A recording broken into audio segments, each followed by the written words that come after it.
Hi, welcome to our second podcast. I'm Anthony from London Christian High. Thank you for joining us.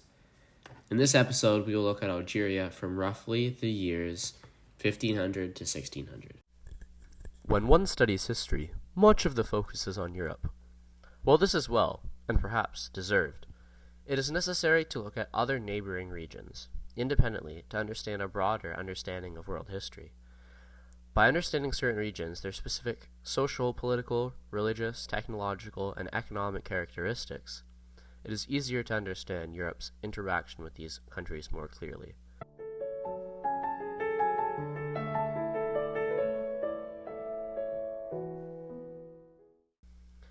As Europe became more connected in the Renaissance era, with the focus on exploration, other regions played a larger part in European history. Specifically, Algeria was a significant country in this time period. First, I'll give some historical context about Algeria. Starting in the 2nd century, Algeria was part of the Roman Empire, and as a result, it was Christian. Saint Augustine was born in present-day Algeria. By the Middle Ages, the Muslims had taken the whole of North Africa, making it a Muslim kingdom. For many centuries, Algeria was governed by Ottoman dynasties. Starting in the late Middle Ages, however, Algeria was a vassal of Hafsid Ivriqiya and the Crown of Aragon. A vassal, in this case, means that Spain had successions to the crown through princes. Because of their ties to Algeria, in the late 1400s, Spain had gained political control of some of the regions. One could call it a continuation of the Reconquista. At this point in time, the Spanish had moved into African territory. The city of Oran was pivotally conquered by the Spanish. The offensive war continued. The Spanish were engaging in a crusade. The Spanish had much success in this continuation of the Reconquista. From 1505 to 1510, they captured 4 important cities on the northern coast of Algeria. Tensions between the two nations had been at an all-time high. Spain was pushing back against the Algiers, but tensions were settling down. As the Spanish created peace, they slowly left the area.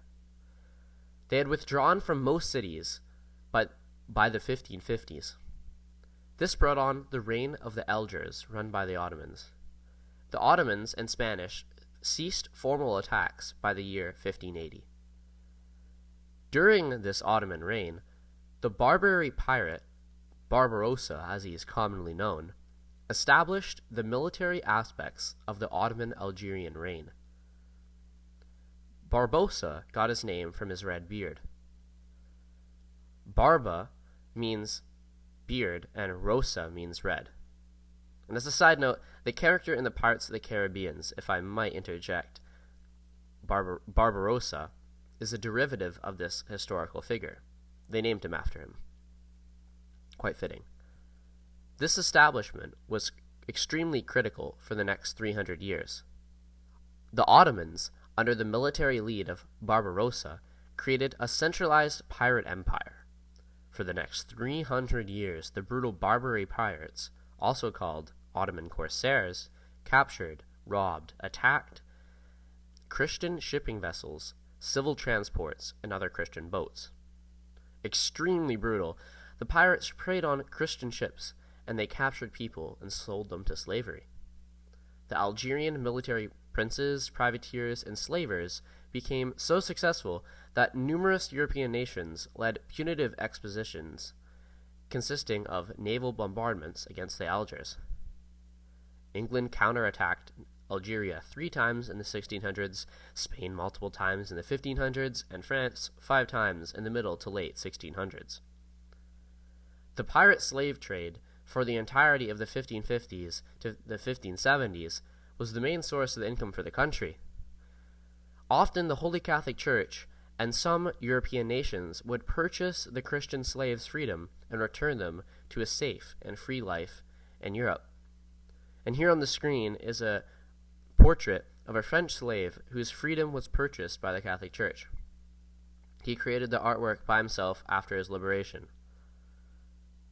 Lastly, I'll take a moment to acknowledge that nearly all of the pirating took place after Spain ceased conflict with Algeria. The pirates consistently attacked Spanish and Italian peninsulas. We're talking the actual peninsula, Europe itself, looting, enslaving, and murdering Christians. These raids became such a problem that coastal settlements were seldomly undertaken until the 1800s. It was just too unsafe for these countries to have coastal settlements bordering the Mediterranean. And in only 100 years, from the 1580s to the 1680s, the Ottomans captured almost 1 million Christian Europeans. Get that, 1 million Christian Europeans. That is a staggering amount considering that Europe only had around 60 million people at this time. That's 1 in 60 people. These raids went as far north as Ireland and Iceland. Women were often, unsurprisingly, raped, killed, or brought back to Algeria and forced to be concubines in harems. The harems were often for the leaders of these nations or for the pirates themselves. This was all forced. These violent Islamic-run massacres continued until the 1800s. We'll talk about those in later episodes. And this is yet another example from history that illustrates the inherent violent and evil nature of Islam towards so-called infidels like me and you. This next portion, and the last portion of our time together in this episode, will focus on different aspects of Algeria as it was in the 1550s to 1650s. We'll use the Sprite categories, which I learned in my grade 12 history class. Algeria's economy was fueled primarily by pirate raids and their spoils. Slavery was extremely prevalent, with high numbers of slaves being captured from Christian ships or towns in Europe, like I mentioned earlier. The Algiers, as the people of Algeria are called, imposed a royalty on over 14 different kingdoms and empires in exchange for freedom for navigation.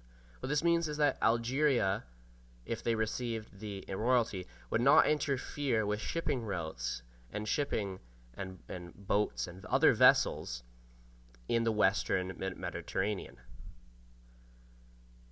It is also worth noting that the size of Algeria at this time in 1521 was around 3,400,000 square kilometers. That's around 3 times the size it is now. Socially, Algeria was run by the Ottoman Muslims and was incredibly similar in its structure. The governmental systems was an absolute monarchy. Leaders often had large harems for their concubines, and the language of the officials was Persian, although the most common language was Turkish in the Ottoman Empire. The nations were governed by Sharia, which is the Muslim law. Common foods in Ottoman Algeria were yogurt, shawarma, pita bread, feta cheese, kenefe, and other traditional Muslim and Ottoman foods. Intellectually, Algeria declined significantly during this period.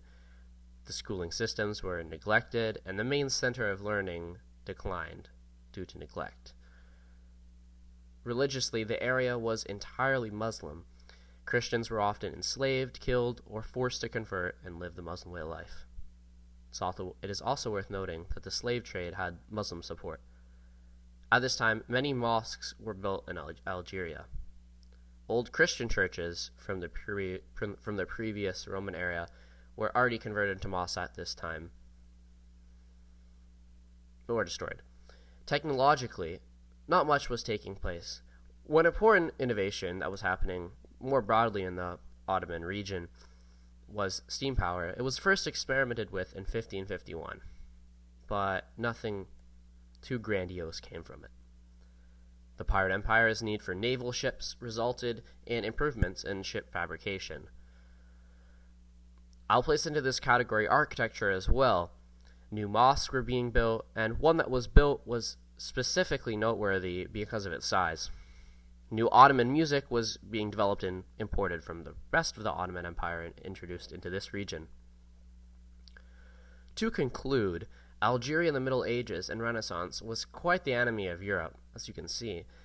It consistently posed a problem to Spain and Italy through their attacks of shipping and land raids.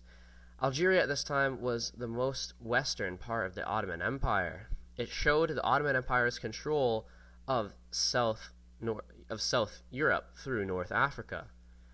The Ottoman Empire at this point in time essentially encompassed Christendom on both sides. They had the eastern part, which was the Ottoman Empire, Turkey, as we commonly think, but they also had the southern side. And because the pirate raids went all the way up to Ireland, they also kind of encompassed the eastern side. One could describe the Ottomans in Algeria as the westernmost state of the Ottoman Empire, which posed a threat to their longtime enemy, European Christendom. And that is the 9-minute review of Algeria from 1450 to 1650. Stay tuned for the next episode, Algeria in the 1550s and the 1650s to the 1750s. And as always, thank you for listening, and God bless.